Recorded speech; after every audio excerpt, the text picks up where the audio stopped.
back to Half the Battle. I'm your host, as always, Daniel Levi, and joining me now is UFC welterweight contender Darren Till. Darren, welcome back to Half the Battle. What's happening, boys? Is okay, yeah? Oh, man, we're doing amazing. How are you? I'm good, mate. I'm good. Training hard, innit? Man, it's great to have you back in the UFC. You know, I mean, those 2 years you took off, we all missed you. We all wondered where you were. You came back in flying colors. It must feel great to be back, right? Yeah, it does, mate, and it feels good to have another fight booked as well, you know, so close after my last fight. So, yeah, like, you know, I made a big bang in my first time in the UFC, but now, like, it's like a second bang for me. So I'm just so happy to be back, mate. Let me ask you about your approach, you know, in terms of your fighting style, because a lot of people call you a Muay Thai guy, but then when I see your stance, you know, it's not traditional Muay Thai. Can you kind of explain to me your stand-up style? Well, yeah, I am, like, from traditional Muay Thai. That's what I've fought all my life, and I've fought a bit of boxing. But, like, I've switched up my stance so it's more adaptable to MMA, because if I just had a traditional Muay Thai stance, I would get taken down a lot. Thai fighters are like slow fighters. They fight very slow. They throw one-kick combinations. So basically, I've changed my style. It's a bit more planted, a bit more fast on my feet with my movements. I've always had really good movement, so I've switched it up to like a lower base, but like a fast, twitchy base. So I think it's my stance is one of the best stances in the MMA right now. Now, you have an affinity for that left-hand shot. Now, a lot of people have compared you to McGregor in that sense. What is it about that left-hand shot that you like so much? It's just, you get certain types of southpaws, and like, you know, if you could make McGregor as an example, or myself, we're different. Like, I've always considered myself a very, very intelligent fighter. Like, I always find a way to figure out some of the guys' stand-up, how to beat that, you know, that style, whether it be kickboxing, taekwondo, so on. And, you know, this has been my style since the early days. I've always had a great left hand. I've had a great eye to see openings with it. Also with my left kick and like my whole left side. My right side is really good as well. But, you know, I haven't really needed to use many weapons at the moment because no one's pushing me so far. You know, my last fight, Jason, you know, he's a good fighter in that respect, but I didn't really get out of first gear. You know, I don't want to be disrespectful, but it was an easy fight. It was an easy win. It was a good comeback win for myself. Let me ask you this, man, because, okay, so you were coming off a 2-year layoff, and, you know, when you try to make 170 and you haven't cut weight in over 2 years, you know, things will happen. And, you know, that fight, I'm going to say, even on your worst day, you missed weight and you still win by 30-26. So does that go to show that, you know, when you come in at your best, you're going to be sleeping dudes left and right? Yeah, like, you know, it was a bad weight cut because it wasn't bad necessarily that I was really drained. I was drained, but just because of the long layoff, my body wasn't used to cutting that much weight anymore because I've always been a big weight cutter ever since I was a kid. So, like, you know, on the day of the fight, I still had to cut weight because they agreed the weight, which was 85 I had to weigh in at 85 on the day. And I wasn't 85 when I woke up that morning, so I had to go and train a bit, which I've never done. So, you know, I trained the day of my fight and I still fought like that. So, you know, when my weight cut's good, which it will be good this fight, and you know I'm 100%. You know, no one will be able to stand with me, and just to tell you, no one will be able to take me down. Me wrestling defense is too good.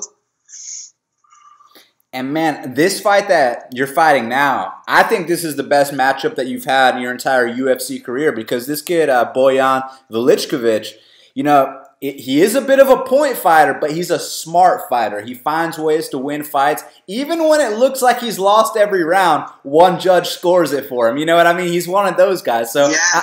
How do you feel about this matchup? He's a stealer.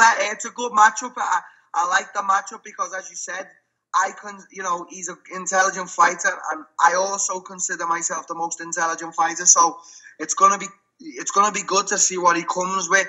But still, you know, I think in my head, what's he gonna do? You know, on the feet, he's not gonna faze me. He's not gonna touch me. And you know, his double legs they're no Tyron Woodley. You know what I mean? It's like I can keep this fight standing, and I can really, really hit him with combinations, and I can put him away. I know I can. You know, he's a good fighter, respect to him, but he can't deal with me. I'm too good for him. So, I mean, do you basically feel like you're going to cut off the ring and not let him do his volume style, which he is known for?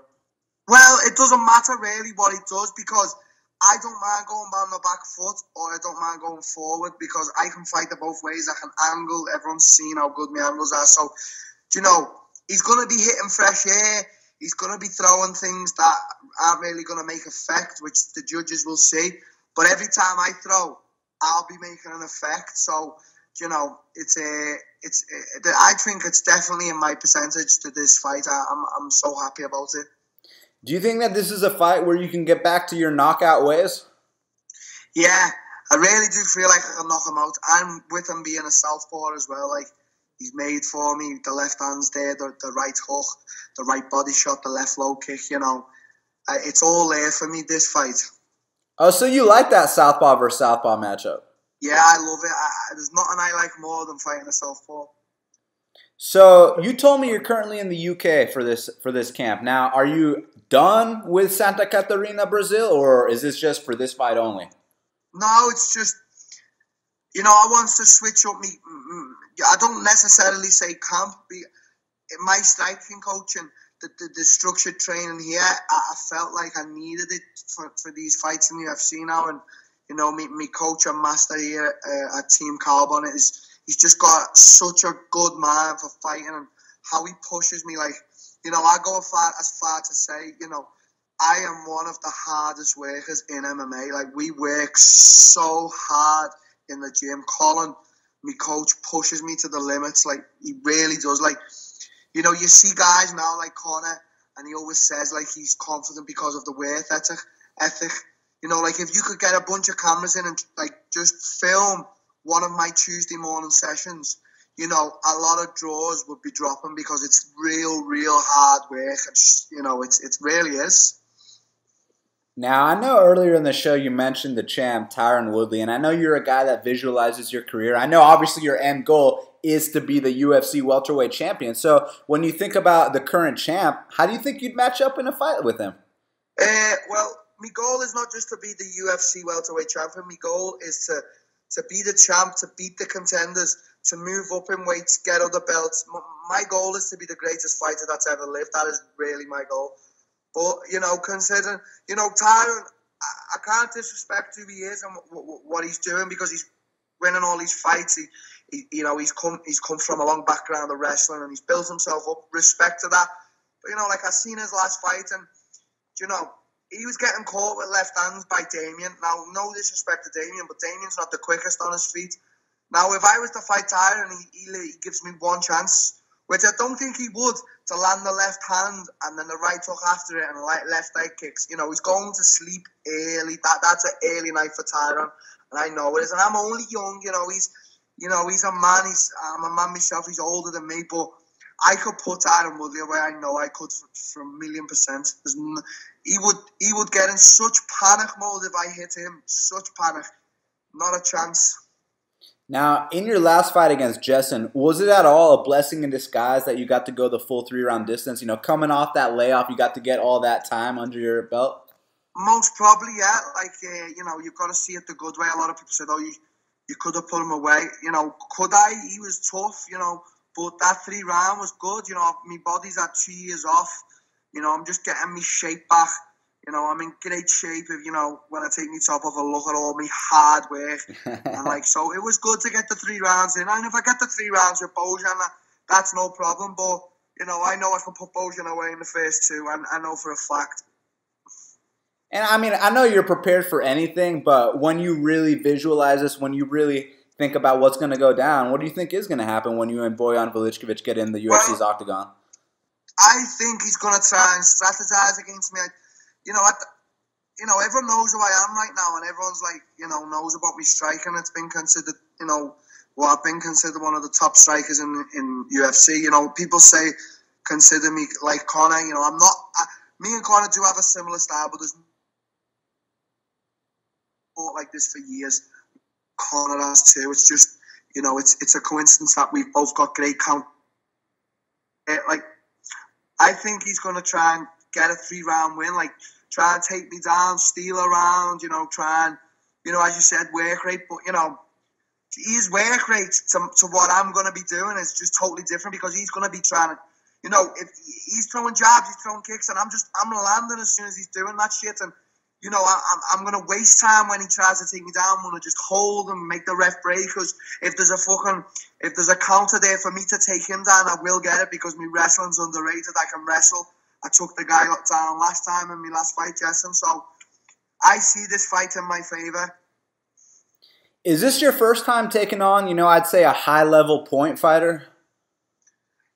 No, because I fought Ty many times. So, you know, not really, no. It's just, Bojan to me is like a B-class Muay Thai fighter, which in England is when you're starting out, when you're like, not a beginner, but you've had a few fights. That's what I consider him. And I consider myself one of the best strikers in the world. So, you know, take what you will from it. Now, do you think that people underrate your ground game? Because, I mean, you've been taking some of these dudes down out of nowhere, and it's very beautiful technique.